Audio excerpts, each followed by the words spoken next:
Alright guys, llamapen here, and today I'm going to be talking about net battles.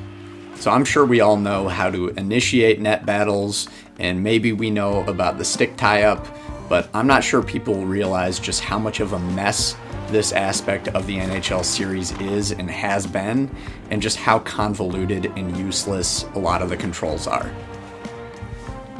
So if you go into the controls and scroll over to net battles, you might react with confusion like me. So not only did I not realize that there are so many controls and functions for net battles, but it also just seems super unclear to me as to what all of this means. So first we're met with the controls for net battles, quote, behind player. Now, I'm pretty sure this means that these are the controls for when you initiate a net battle when skating up from behind your opponent, but part of me kind of wonders if this means that these are the controls for when you back skate into your opponent and initiate a net battle. But also keep in mind that these controls will only work when positioned directly in front of either net. So first we have engage in net battle, which is simple enough. Simply skate up behind your opponent and hold triangle. Personally, I've never really used this too much. I've never understood why you would use this on defense at least, because your opponent's stick is still free to tip pucks and make plays. In my opinion, the stick tie-up is the much better option. Next, we see that while holding triangle to engage in a net battle, you can point with the left stick to, quote, switch sides. X stick lifts, although I can't tell if this is just a normal stick lift or if there's some sort of different stick lift that you get if you're engaged in a net battle.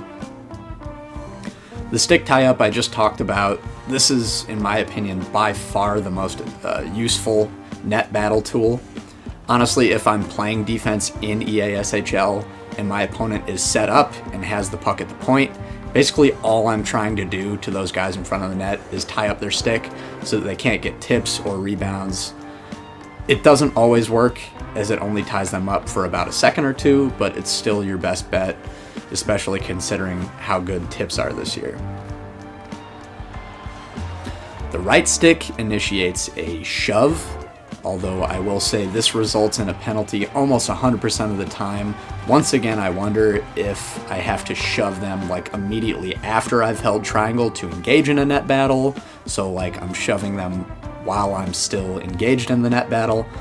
But players are almost never engaged in a triangle net battle for more than like half a second, so this seems super risky to try. Dude, come on. I nudge him in front of the net, like.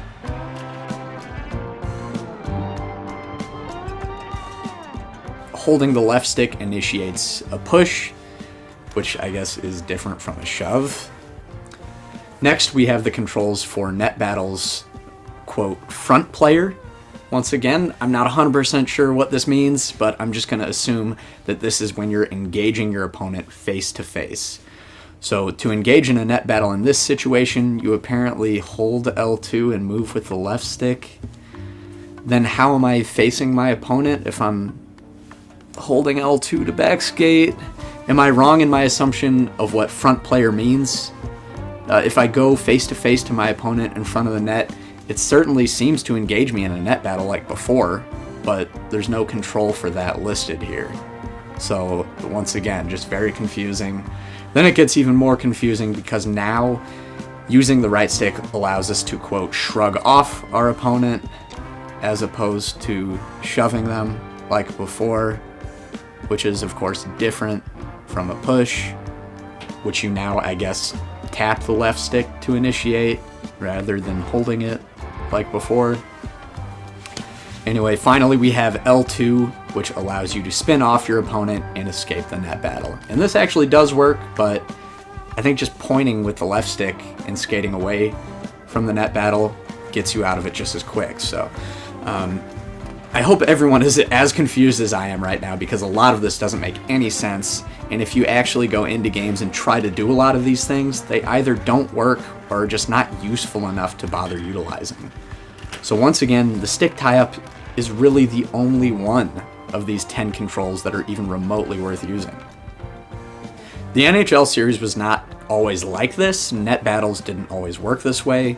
So back in NHL 14 and prior games, you were able to initiate net battles by just skating up to a guy in front of the net and pointing at him with the hit stick. You could still get penalties like this. If you were skating with a lot of speed, you would hit the guy sometimes and knock him down, which would result in a penalty.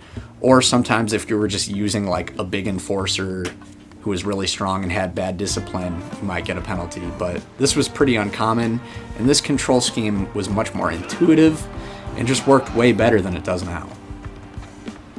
I understand that the NHL series is moving further and further away from focusing on the defensive side of the game, which is unfortunate, but I do think they need to go back to square one with net battles and just completely rework them.